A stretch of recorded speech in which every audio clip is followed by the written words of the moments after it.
So what's up with the singing and the guitar playing? Well, it's to prove a point. Not that I can sing and play the guitar, because I barely can, but that this pedal is designed for one particular purpose, and that's to make the bass sit well in a mix. So let's go on the journey on discovering exactly why and whom I would recommend it to. Welcome back to The What a Bass. Sometimes less is more. Now this may sound as a cliche, but this is really the case of the SkarBassOne by Trondheim Audio Devices. Only 5 knobs, line input and output, and it runs on 9 volts. So it's practical. Mid knob doesn't cut or boost in a bell-shaped manner the mid frequencies like other EQ pedals do. Instead, it acts as a low and high pass filter and frees up the space in the mid frequencies for other instruments like guitar or voices. Thus the singing at the beginning of this video, it all makes sense. There's a link in the description box below to a video where the builder of this pedal explains it perfectly, much better than I do. Next is the drive section, but we'll get back to it later. A compressor replicating the famous 1176 compressor, and a mix knob that does not blend the dry and wet signals. Actually, the compressor takes care of that by boosting some clean compressed signal. Turning the mix knob to the left makes the sound darker and bassier, while brighter and clearer to the right. So let's go through the sound samples. First, a dark vintage tone. By the way, I did not use any CapSim or any plugin, except in the very last song in this video. I connected the bass to the tuner, into the SkarBassOne, into the audio interface.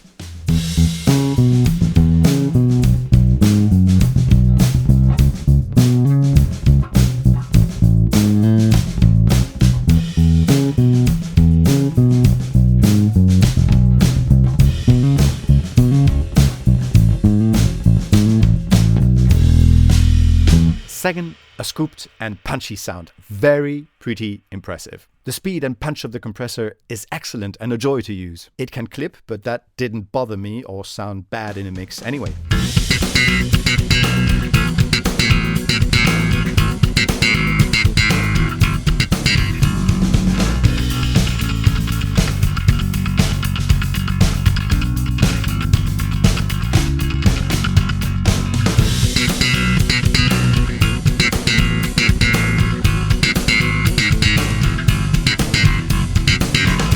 Okay, now for the third test, let's add some drive. Note that the LED turns from blue to red when hitting the foot switch. This is an always on pedal, so you cannot switch it off. It's either one channel or the other. The drive section has 2 knobs, drive, it's like gain, and tone. The clean and distortion blending is set at around 50-50. According to what I hear, and depends mainly on how much compression you add. Because, as I already said, it boosts the dry compressed signal the more you turn the compression knob towards the right.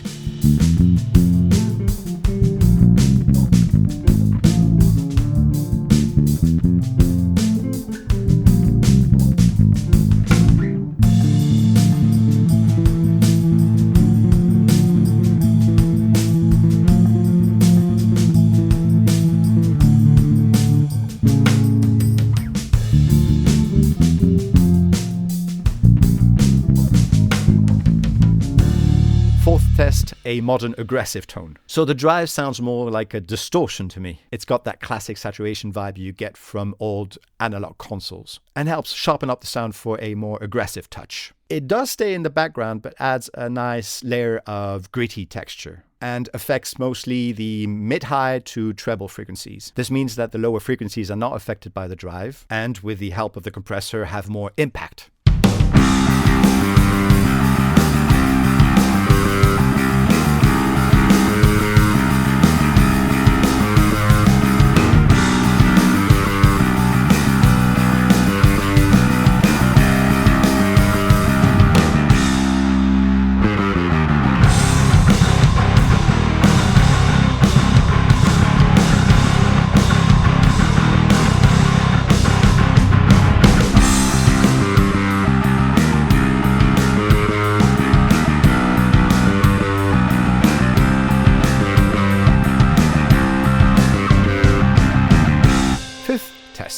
Do you think it can do?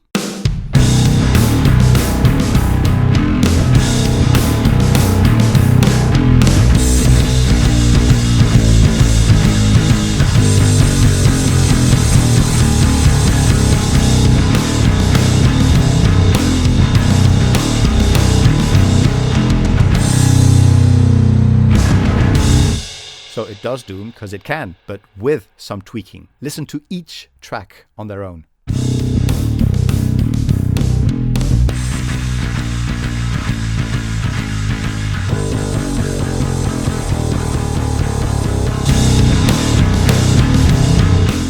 So at this point, I realized what this pedal is all about, and perhaps you did too. But first, let's talk about the things I liked less about this pedal. First, no DI out, but that's not a problem because you can always plug it into a DI box. With the mix knob above 11 o'clock, and especially with the drive section on, there's hiss noise in the background. However, it completely disappears in the mix. The knobs wobble a bit as they are not fastened to the box, but sometimes builder must find a compromise or choose quality over robustness. So if these knobs are perfect for this pedal, then I have nothing more to say because they work perfectly well. Besides, I'm now more than ever convinced that this pedal has been designed to be used in a studio environment, so less risks of beating it up when carrying it around. And if you do, just be more careful, and that's it. So should I once and for all prove that this is an ideal pedal for studio? After recording the previous sound sample, I realized that I could reamp a dry bass line into the SkarBassOne, work on low, mid and high frequencies separately and then mix them back together again. And this is exactly what I did. Lows are clean and punchy, mids are scooped but with a veil of dark, low gain distortion, and highs crispy and bright. I even added a cap sim every now and then so that we can get an even more natural end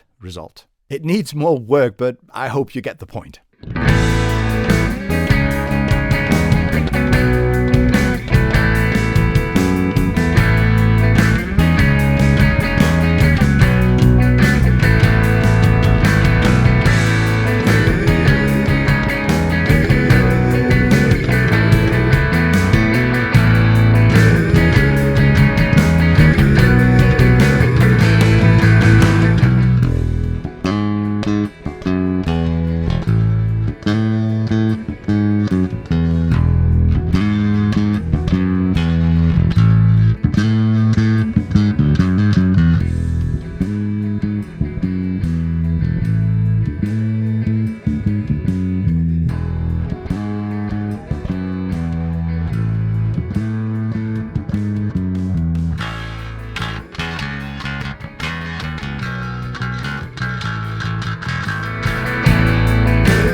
So there you go. This pedal replaces at least 3 other pedals, a compressor, an EQ, and a drive. It's intuitive to use. The compression works remarkably well despite having only one knob. The mid and mix knob do a great job at finding quickly a perfect sound for the bass to sit well in a mix. That has impact, yet a character of its own, while leaving some space for the other instruments. So who would I recommend this pedal to? Well, probably guitarists that play bass every now and then and need one simple device to make sure that the bass sits well in a mix. Bass players that want to record a bass line on the fly and make sure that it sounds good quickly. Or perhaps even a sound engineer on the backstage that wants to work a little bit on a raw, dry bass signal and make it sound better. These are only a few examples of how to use this pedal, but I really think that its place is more next to a mixing console rather than an amp. But that's my own personal opinion. That's all, my friends. I hope you enjoyed this deep dive into the SkarBassOne by Trondheim, I'm going to say it right, Trondheim Audio Devices. By Trondheim Audio Devices. Let me know what you think about it. Please like and subscribe. I'll see you next week with yet another pedal from Norway. Bye-bye.